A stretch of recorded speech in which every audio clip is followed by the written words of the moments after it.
Hey y'all, welcome to Messy Mondays with Mamas. I want to start something new. So today I want to get into Greek life, episode 10, called Coming for a Spot. The episode starts off with Holly trying to TP Liddy's room, or Ivory's room, because she's captain, I guess. And they get them the fuck up out of there. So after Holly goes back to their room, they laughing about everything that went on. Haha, we just TP'd them. We got the prank. High five. Ivory walks up in there with a water bottle. She wets Holly. Holly has a water bottle in her hand, but she doesn't wet Ivory back. I peeped that. Clock that tea. Are you scared? Holly, I peeped that. So Man walks out the room, and as Man is walking out the room, Liddy is by the door like this because she's waiting. She hugs my hood baby, right? So Liddy knows if Ivory walking in with a water bottle, somebody's gonna chase after Ivory to wet her back. So Liddy's waiting. Man walks out the room innocent because he wasn't a part of the prank. He wasn't. Poor Muffin Man. I think I called him Man. I'm gonna keep going. So Muffin Man walks out the room. Liddy drowns him in the water. Ivory goes and get more water. Now they done jumped him with the water. A jump was had. Shut up the pressure. Free pressure. A jump was had. So they wet him up. Next scene, Landon gets hit in the head with the damn Casamigos bottle from Pharaoh. Pharaoh runs off set. He leaves. He's eliminated. Next scene, they're asking Duke. Duke, he's the one that keeps getting into fights with Mac. They ask Duke, where's your phone? We need your phone. We're confiscating phones. Duke said he didn't know where his phone was. And then they find it in his bag. As they're talking, Duke finally admits he hid the phone in his bag because he didn't want security to have it because he didn't trust nobody or something like that. How many shows have you done, Duke? Like, they're going to take your phone. That's policy. That's what they do. Moving on, right? Duke gets eliminated. So now we already got 2 eliminations and a prank within like the first 10 minutes. This episode is great. Then they sit down, Shaba and Billy, to talk. Shaba says that at the Baddie Olympics that Billy told Shaba to shut the F up, and that's where the beef started from. Billy's like, girl, I've seen you so many times since then, so what do you mean? That can't be it. Shaba likes to pop it. Oh, we can get our fair one. Nobody's scared of you, so Billy gets up. Let's fight now. Security pushes Billy back. No. They just tells Billy there's going to be no fighting. Swiper, no swiping. Billy, no fighting. So Billy's like, you know what? So what are we even talking for? Like, Billy gets up and she leaves, and as you should, because at this point, I feel like Shaba is antagonizing Billy. That's honestly how I feel. Y'all are allowing Billy to just sit here and take all this harassment, because that's what it is from Shaba. Shaba is calling her name. Shaba is talking shit to her face, behind her back, to her coworkers. She's talking shit. And anytime Billy wants to defend herself, anytime Billy wants to stand on business, because it says now that TV, they stop Billy.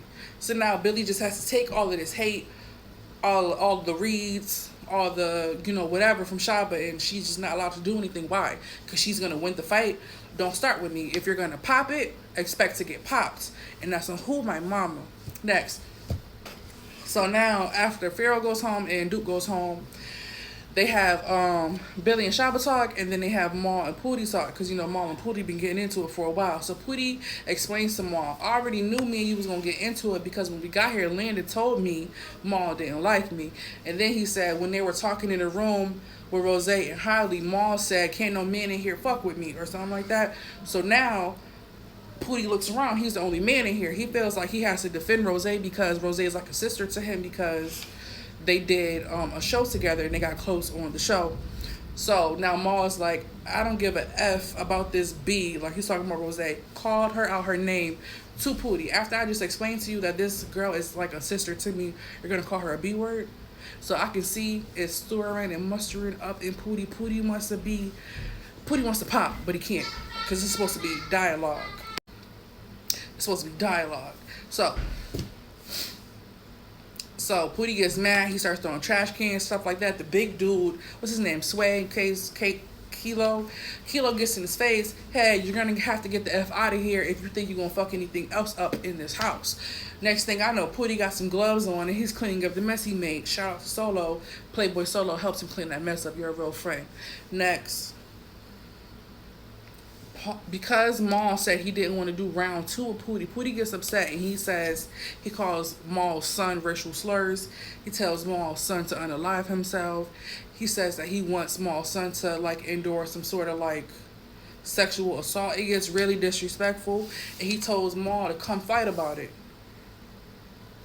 Pootie, you went too far. You really did. Pootie, you went too far. And Maul, I think you need that. I don't care how many apologies Pootie gave you. You need that for the respect of your child.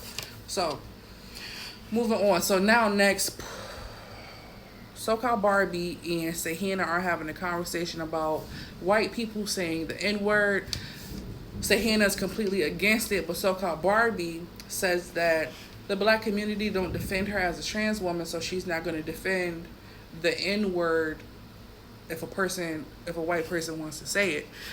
I don't agree. I feel like a lot of people do support you, so don't group everybody into that and have an Uncle Ruckus moment because you're black too. So you could not want to stand for the whole black community, but stand for yourself. Have some respect for yourself, and not allowing somebody to do that slur around you. It's a slur. I don't care how they use it. Some people use the N word to refer to a man. Some people use the N word to refer to just a person in general. It could be a girl or a guy. So a nigga could be a dude. A nigga could be their boyfriend, something like that. It's a lot of different meanings outside of a racial slur, but either way, that's the origin. So you can't refer to me as that personally. Like, I've had people outside my race be like, my nigga, I'm not your nigga, don't call me that. Like, I get real serious and I ruin the mood. I make shit real awkward. Don't call me that. Why do you feel so comfortable to call me that? Like, if your friend allow you to do that, cool. Like, we not that close. I've never been that close with anybody outside my race to look and call me my nigga. Like, I've never had that happen in my life personally. But then things get a little serious in a conversation. Monty hops into the conversation. Monty says, Monty is like, how can I word it? She feels like Sahana was trolling her online, but now that they in the house in each other's faces, Sahana's not doing anything. So now Queen D is like, where's the receipts? Where's the receipts? You said Sahana was harassing you. Where's the proof? Show us the screenshot. So Sahana and Queen D feel like Monty's looking for camera time because Greek life filming is almost over. And now that it's almost over, all of a sudden, you want to fight me because I've been trolling you online? Show the receipts. Because Kai felt like Sahana disrespected her.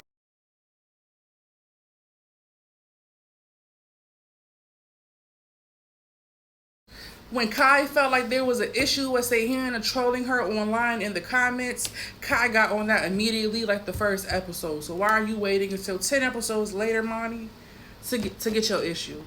So that's my recap of Greek Life episode 10. And I hope y'all enjoyed it. Bye.